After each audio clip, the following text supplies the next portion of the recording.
We got some big news coming up in today's video. Timestamps in the description down below. Don't forget, I'm giving away this championship belt at 100,000 subscribers.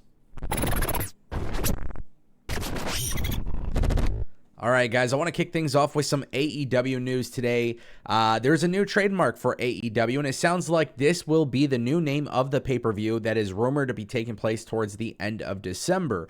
AEW has filed a trademark on October 25th, which is today, and the title of the trademark that they have registered is World's End. Now, if you read into the details, it says that World's End trademark registration is intended to cover the category of entertainment services in the nature of live wrestling performances, entertainment services in the nature of production of wrestling programs and events, entertainment services, namely an ongoing multimedia program featuring wrestling distributed via various platforms across multiple forms of transmission. Guys, it sounds like this is going to be the name of the next AEW pay-per-view, which is rumored to be taking place at the end of December.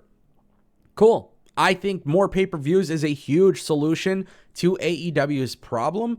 I think AEW does exceptionally well with their pay-per-views. I think their weekly television is inconsistent, but one thing I've been saying since day one, regardless of how you feel about their TV product, it's not very often you get a bad pay-per-view. I've been saying this for so damn long. If you spend 50, 60 bucks on an AEW pay-per-view, the matches are very, very good, and they deliver. I think AEW pay-per-views are very long.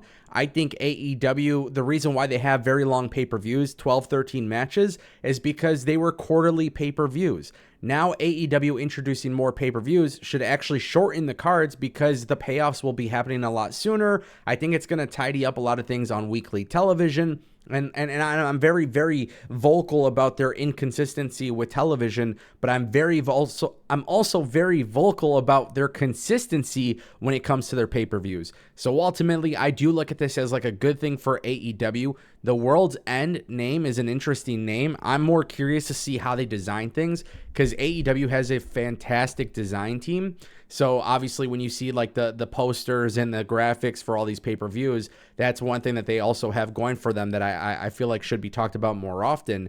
World's End. I want to see what type of branding and presentation they go with this. And then also keep in mind, WWE might not have a pay-per-view in December. This is going to kick people off going into 2024. So if you're a fan of wrestling, at the end of December, we're expecting a pay-per-view. This could be really cool. Hopefully it's really good. Hopefully AEW really just continues to turn the tide. They're making some good decisions lately. As they continue to build every single week, I think people are going to get more excited, especially with more pay-per-views. The only thing that you got to be concerned about is price, but obviously we've talked about it so much on the channel for years that streaming is likely the way to go.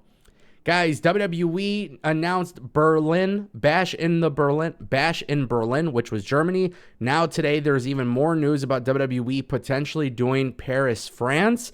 So again, more international expansion. Really, really interesting stuff. Sean Ross Sapp of Fightful Select reported today that fans shouldn't expect WWE to slow down on holding shows overseas, as some internal schedules in the company also have WWE Backlash listed for Paris, France in the spring of 2024. Nothing has been finalized just yet. However, it's been said that WWE internally views this as a potential location. And obviously WWE doing Germany in August next year, Paris, France, getting Backlash. I'm all for it, man. WWE did Puerto Rico for Backlash this year. WWE doing Paris, France next year would be great. I love the idea of WWE doing more international shows. But guys, here's the thing. This is not a surprise. Let's be very clear about that. That is not a surprise whatsoever, because we have seen in real time Nick Khan and Triple H talk about global localization, which is the idea that they want to have a presence globally. And it starts with pay-per-view events. Then it's going to fold with performance centers, and it's going to unfold with performance centers and tryouts and maybe different versions of NXT. This is not something that is new. This idea, this concept has been one of the reasons why they chose Endeavor. Endeavor is actually very successful with this when it comes to international expansion. We've seen that with the UFC. Now it makes a lot of sense for the WWE to get that as a benefit being under TKO. And you have to wonder too, Paris is a place where there is a huge MMA fan base there. Is this something where WWE could be doing Backlash on a Sunday and UFC comes out for a pay-per-view on a Saturday? I really wonder if that could be a scenario here. I'm all for it. I love the idea of more international shows. And realistically, I think fans in general are tending to like this as well. I think the reason for that is because the crowd reactions with the international shows have been incredible. And it's amazing what a crowd reaction can do for the overall viewing experience. And that brings us to our final story of today's video, guys. It appears that WWE's Triple H is not too keen on the idea of WWE doing brand split pay-per-views. Now, this is something that WWE has reportedly discussed internally, and according to Boozer Wrestling, BWE, it sounds like Triple H is not really for it. It doesn't sound like WWE is 100% against it, but it sounds like Triple H is not in favor of this. Obviously, things can change. I look at this as a interesting business decision if WWE were to do more. Because if you do brand split pay-per-views, right? If you do brand split pay-per-views, that means you're doubling the monthly premium live events, which is not only more content for Peacock, but it's also an opportunity to sell more tickets. And if you're able to sell more tickets, that means you're also able to sell more merchandise, more content, more merchandise, more ticket sales. I think it could be something special. I can also understand the other side of the argument where people would not be in favor of this. I think WWE doing more shows like this is a very good thing from a business decision perspective, but it could also be a very bad decision if you are not utilizing talent and utilizing the brand split properly.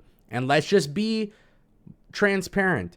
WWE hasn't always done a good job with the brand split. They haven't always been consistent with the brand split. So if you're doing brand split pay-per-views, you really have to trust the roster and make sure that they are balanced completely for Raw to have successful pay-per-views and SmackDown to have successful pay-per-views. The reason why WWE is doing so good right now with ticket sales is because you got the top stars from Raw and the top stars from SmackDown all on the same card. And when you do a brand split pay-per-view, that obviously won't be the case. So I understand both sides to the argument. I do believe, as a fan, I would like to see them return, but I could totally understand why Triple H would not be for it. This is something which I don't think even talking about it in 2-3 minutes will I don't think it will cover absolutely everything. But there are a lot more reasons why it's beneficial, and there's a lot more reasons why it's not beneficial. I think I've named a few of the key ones. But the reason why I bring it up is because to see that Triple H is not really, really excited about doing it or not really willing to do it tells you that WWE, Triple H, Nick Khan, everybody has an idea in their head of what could potentially work and what might not work. And some things sound good and some things could be beneficial, but these guys know based on experience what will work and what won't work. It's interesting, it's crazy, but I love what's happening in wrestling right now. Even if some weeks the creative isn't great between WWE, AEW, Impact, whatever. Nobody's going to have a perfect show every single week. But right now the industry is just really enjoyable to watch, and I'm excited about that.